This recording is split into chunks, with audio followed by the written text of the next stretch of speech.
Le premier mot qui se présente sous ma plume est apparemment banal et faible.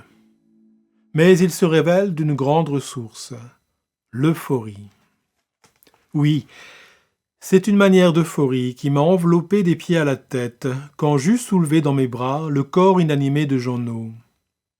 Je dis bien des pieds à la tête, car, à la différence de la volupté ordinaire, étroitement et obscènement localisée, la vague de béatitude dont je parle m'a recouvert tout entier, irriguant mes couches les plus profondes, mes extrémités les plus lointaines.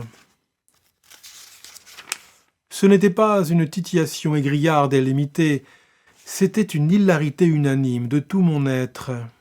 Et là, je reviens nécessairement à mes méditations bibliques, à l'Adam archaïque d'avant la chute, porte-femme et porte-enfant, perpétuellement en proie à une transe érotique, possédant, possédé, dont nos amours ordinaires ne sont que l'ombre pâle. Se pourrait-il que ma vocation surhumaine me fît accéder, en de certaines circonstances, à l'extase du grand ancêtre androgyne ? Mais il faut m'efforcer de sortir des spéculations et d'approcher le concret. La donnée la plus strictement objective de mon expérience d'hier, c'est le poids de Jeannot. Un poids qui peut se définir en kilos, avec autant de précision qu'on voudra. Ce poids, je m'en suis chargé. Et alors ? Euphorie. Sensation de bien-être, dit platement le dictionnaire. Mais l'étymologie est plus instructive. Il y a qui donne l'idée de bien, de bonheur, de joie calme et équilibrée. Et puis, phorie, qui dérive de feru, porter. L'euphorique est celui qui se porte lui-même avec bonheur, qui se porte bien. Mais il serait encore plus littéral de dire qu'il porte simplement avec bonheur.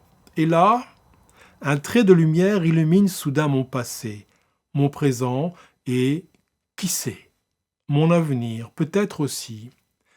Car cette idée fondamentale de portage, de phorie, elle se trouve aussi dans le nom même de Christophe. Le géant porte Christ. De même qu'elle était illustrée par la légende d'Albuquerque.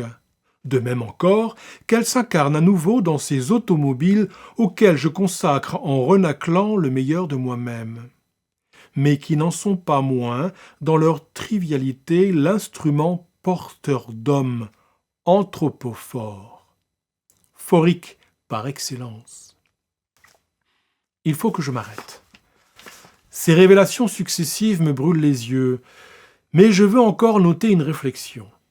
L'euphorie du 3 octobre était provoquée par le poids d'un enfant venu s'ajouter au mien.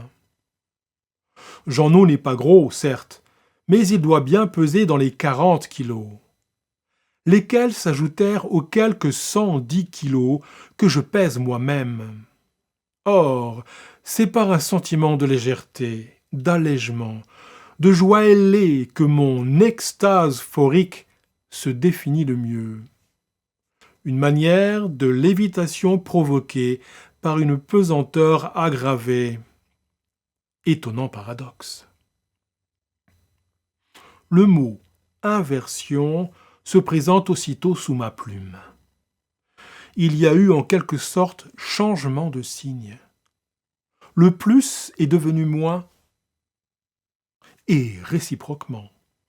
Inversion bénigne, bénéfique, divine. Je viens de vous lire un extrait d'un livre de Michel Tournier, Le roi des aulnes, dans une parution ici chez Folio. Merci pour votre écoute.